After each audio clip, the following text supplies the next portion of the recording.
starts with family, and of course, a warm place to lay one's head. Everything that we consider to be dear to us in terms of an Irish family life is robbed from you without a home. The warmth and coziness of home versus sort of being out. That sense of somewhere that you can put your roots down and that you can call your own. Having photos around, just on the wall, you know, and just when you come in the door. Home is somewhere where you feel safe, somewhere where you feel secure, you can shut the front door, you're comfortable, your family's there, my children are there, my husband's there.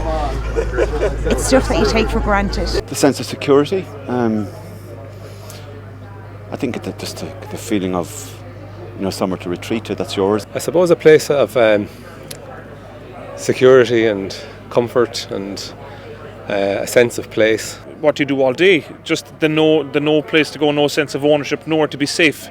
Like you think the obvious things, shelter, but just to have a little place to call your own, just even mental space, that little safe alcove. Belonging and security, I think that's what it gives you. I think when you don't have somewhere to call home, you become almost anonymous. Well, your home is your sense of security. It's where you need to feel safe. It's where you go at the end of every day and close the door and know that you're with people who love you and who you can trust, and you just feel safe. And to not have somewhere like that to go at the end of the day is just beyond comprehension.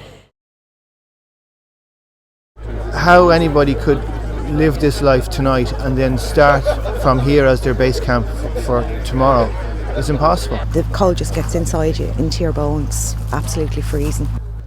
I now head home, warm house, nice breakfast, and don't have to do this tomorrow night, or the night after, or the night after. So I can't imagine what it must be like to get up in the morning and know the same routine faces you the following night and the following night. Being homeless is a horrendous experience for people. My daughter gave me this I carry it around with me most places when I go away.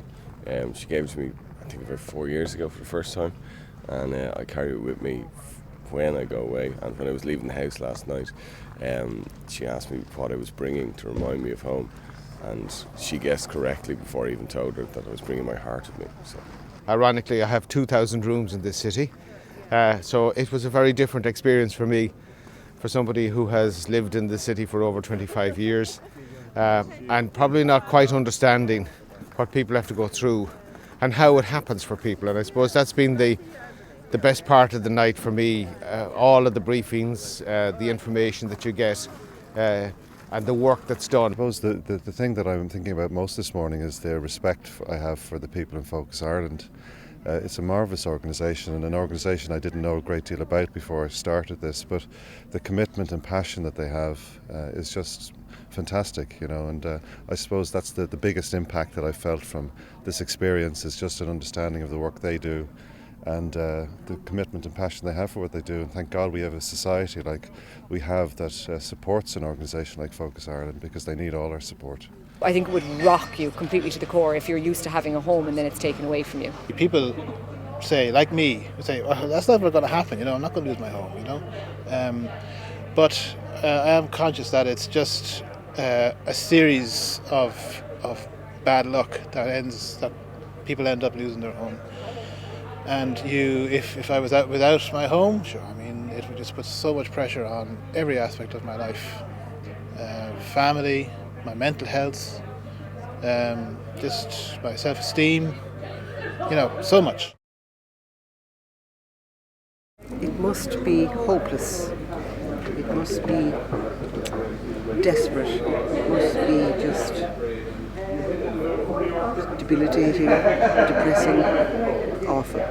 Small things like footsteps kind of near you, and you know, just I suppose just the vulnerability of is the thing that I hadn't thought about. You know, you just think about the wind and the rain.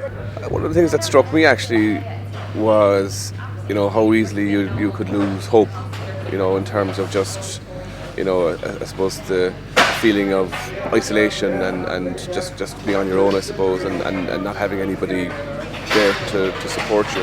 The weather and just the surrealness of the situation of actually sleeping out on the outdoors, and the contemplation of what it must be like for people to do that day in, day out is just, my mind wouldn't shut down to that thought, you know. I wouldn't like to do it every night, I'll be honest.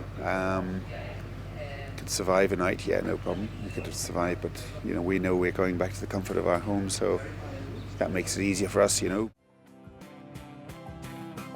This is a fantastic event, and it builds every year. And I'd like to see double the numbers next year in terms of the business leaders that are going to get involved next year. Because it's making a difference, and it's good to know that you've made a difference in somebody's lives, and it's a very simple thing for us to do. It's only a couple of hours out of our life. Oh, absolutely. I think having experienced what it's like to sleep out like that, it has just made me more committed and passionate about doing something to be able to help people who find themselves in that situation. So I do it again in a heartbeat, and I urge others to do it as well.